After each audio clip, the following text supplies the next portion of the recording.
Meister Eckhart in der Wüste des Nichts. Ein Sucher kam zu Meister Eckhart und fragte, wie kann ich die Wahrheit finden? Eckhart sagte, kehre zum Anfang zurück. Wo ist dieser Anfang? Im Urgrund, von dem du ausgegangen bist. Wie kann ich zu dem gelangen? Verlass die Menge, auch deine Familie und deine Freunde. Geh in die Einsamkeit. Lass all deine Werke, die guten und die schlechten. Warum auch die guten? Auch die sind eine Last. Mit deinem Wollen bist du aus dir herausgetreten in die Welt und hast dich vervielfältigt und dich in der Welt verloren. Nun findest du den Weg nicht mehr zurück zu dir selbst. Dein Gedächtnis ist vollgestopft mit den Dingen der Welt. Mit deinem Verstand glaubst du, die Welt und das Leben zu verstehen. All das musst du lassen. All deine Vorlieben, deine falschen Vorstellungen von Gott und der Welt und alles, was du zu sein glaubst. Nur wenn du neu geboren wirst, kannst du die Wahrheit finden, sonst nicht. Unter Freunden oder Verwandten wirst du sie niemals finden, da verlierst du sie völlig. Alles, was du im Kopf mit dir herumträgst, sind Dinge, die durch die Sinne von außen in dich eingedrungen sind. Wie deine Vorstellungen von Gott zum Beispiel, dass Gott gut, weise, barmherzig oder etwas dergleichen sei. Alles, was die Vernunft sich so ausgedacht hat, wie Gott sein sollte, um Gott sein zu können. Obwohl das alles gut ist, ist ja doch alles von außen durch die Sinne eingedrungen. Wie sollte es dann sein? Es muss alles von innen aufquellen, wenn es dein eigen sein sollte. Du kannst Gott nicht wissen, dazu ist dein Verstand zu beschränkt. Und glaube ja nicht, deine Vernunft könne noch so wachsen, dass sie eines Tages Gott erkennen könne. Du musst vielmehr zu lauter Nichts werden. Wahrlich, Herr, wozu soll dann meine Vernunft gut sein, wenn sie die Wahrheit nicht fassen kann? Soll sie also untätig bleiben? Ist das der Weg, durch den ich mein Bewusstsein zu einer unerkannten Erkenntnis erhebe, die es doch gar nicht geben kann? Denn erkennte ich etwas, so wäre es nicht mehr unerkannt. Soll ich denn ganz und gar im Dunkel des Nichtwissens verharren? Ja, gewiss. Das ist das Beste für dich. Wenn du dich völlig ins Dunkel des Nichtwissens versenkst. Ach, Herr, muss ich denn alles abtun, alles lassen und verlassen? Lässt sich das gar nicht vermeiden? Nein, das ist unvermeidlich. Was aber ist diese Dunkelheit? Das ist die Möglichkeit der Empfängnis. Und darum ist es unerlässlich, in dieser Dunkelheit und diesem Unwissen zu verweilen, und nichts davon abzulassen. Je mehr du dir selbst zur Wüste wirst und allen Dingen gegenüber unwissend, umso näher kommst du dieser Wahrheit. Geh in die Wüste, dann wird es mit deinem Herzen zu dir sprechen. Das wahre Wort wird nur da ausgesprochen, wo der Mensch zur Wüste wurde und sich von sich selbst und aller äußeren Vielheit losgelöst hat. Fürwahr, Herr, muss ich aller Dinge entfremdet werden? Äußerlich und innerlich muss das alles weg? Das ist sehr schwer. Dann stehe ich als Mensch ganz allein und verlassen da. Wenn der Mensch so im reinen Nichts steht, ist es dann nicht besser, dass er etwas tue, um diese Dunkelheit und Entfremdung zu vertreiben?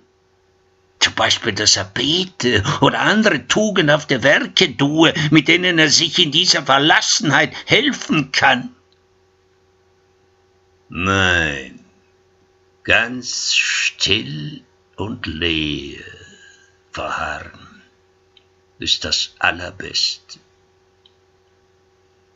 Ohne Schaden kannst du dich danach nicht wieder den Dingen zuwenden. Du brauchst es nicht in der Ferne zu suchen, nicht da und nicht dort. Es ist nicht entfernter als vor der Tür deines Herzens. Da steht es und wartet, bis es dich bereit findet. Wie kann das sein?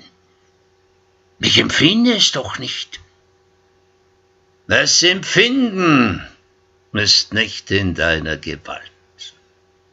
Es zeigt sich und kann sich verbergen, wie es will. Warum, wenn es dir scheint, du fändest es nicht und es sei nicht in dir? Dem ist nicht so. Soll der Mensch sich kasteien und sich der Buße hingeben? Alles Fasten, Wachen, Beten, Geißeln, Heeren, Hemden tragen, hart liegen oder was sonst immer. Das ist alles nur darum erdacht, weil der Leib dem Geist nicht gehorchen will. Der Leib ist viel zu stark, denn er ist hier zu Hause. Die Erde ist seine Heimat. Ihm helfen hier alle, die Speise, der Trank, die Schönheit, die Genüsse. Das alles ist gegen den Geist. Der Geist ist hier fremd. Damit der Leib den Geist nicht überwinde, darum legt man ihm den Zaum der Bußübungen an, damit der Geist sich seiner erwehren könne. Der Sucher sprach: Nach dieser Wüste und Fremde begehre ich. Ach, wer gibt mir Flügeln, wie die Taube hat, auf dass ich fliegen könnte, wo ich Ruhe fände? Wahrlich nur da, wo du aller Dinge losgeworden bist, wirst du Ruhe und Rast finden. Und der Sucher ging nun den weglosen Weg, Er führte ihn in eine wundersame Wüste. Weit und breit und endlos lag sie da. Da war weder Zeit noch Ort. Diese Wüste durchschritt kein Fuß, und kein geschaffener Sinn drang jemals hin, und kein Verstand kann sie durchmessen. Es ist, und doch weiß niemand, was es ist. Hier ist es und auch dort. Fern ist es und auch nah. Tief ist es und auch hoch. Es ist nicht dies, es ist nicht das. Hell ist es und auch klar, und ist doch finster, ganz und gar. Namenlos ist es und ganz unbekannt, ohn Anfang, ohn Ende. Still steht es und fließt doch unentwegt, ganz unverhüllt erscheint es, nackt und bloß.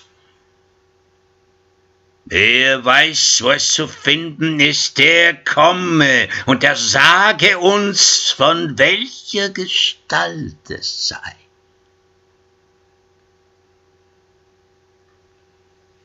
Werd wie ein Kind, werd taub, werd blind. Ein kleines Ich muss werden nichts. Treib alles etwas aus, form dir kein Bild im Geist. Geh ohne Weg den schmalen Steg, so findest du der Wüste Spur. Versink im Nichts. So ging der Sucher den weglosen Weg, um zu finden die unsichtbare Spur in der Wüste. Flieh ich von dir, so kommst du zu mir. Verlier ich mich, so find ich mich. Verstand kann mich nicht leiten in dieser wundersamen Wüste. Hoch über allen Worten schwebt der Sinn. Ein sicht'ger Geist den Weg dir weist, in eine Wüste wunderbar, die tief und weit sich endlos breit. Willst du in deinen Tod dich stürzen? Komm, ach, zum dunklen See.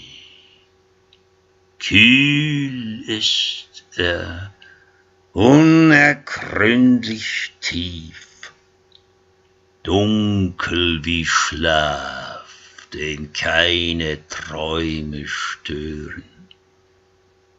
In seiner Tiefe sinkt Schweigen, sein stilles lieb.